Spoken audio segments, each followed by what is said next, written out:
আল্লাহ এক, তিনি ছাড়া কোনো মাবুদ নাই।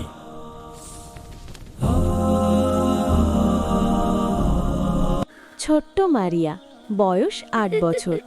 সে গ্রামের একটি সবুজ গাছপালায় ঘেরা বাড়িতে থাকে। তার সবচেয়ে প্রিয় বন্ধু হল সাদা নরম বিড়াল তুলি।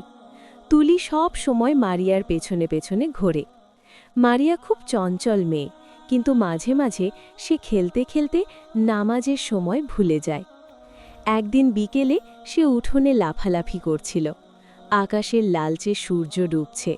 ঠিক তখনই মসজিদ থেকে আজানের সুমধুর ধ্বনি ভেসে এলো। মারিয়া একটু থামল, তারপর আবার খেলতে শুরু করল। আর একটু খেলি, তারপর পড়ব, সে নিজেই বলল। তুলি চুপচাপ বসেছিল। হঠাৎ সে ম্যাও ম্যাও করে মারিয়ার সামনে এসে দাঁড়ালো। তারপর দৌড়ে ঘরের দিকে গেল। আবার ফিরে এসে তাকালো। মারিয়া ভুরু কুঁচকে বলল, কি হয়েছে তুলি? তুলি এবার মারিয়ার ওড়না মুখে হালকা করে টান দিল। মারিয়া হেসে ফেলল। ওহ, নামাজের কথা মনে করিয়ে দিচ্ছ। তুলি লেজ নাড়ল। মারিয়ার মনে একটু খচখচ করল।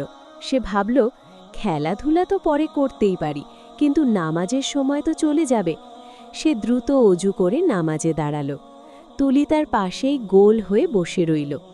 নামাজ শেষে মারিয়ার মন ভরে গেল শান্তিতে। সে তুলিকে কোলে তুলে বলল, তুমি না থাকলে আমি ভুলেই যেতাম।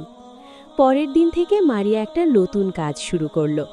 আজান হলেই সে ঘড়ির দিকে না তাকিয়ে বলতো, চল তুলি, আগে নামাজ, তারপর খেলা।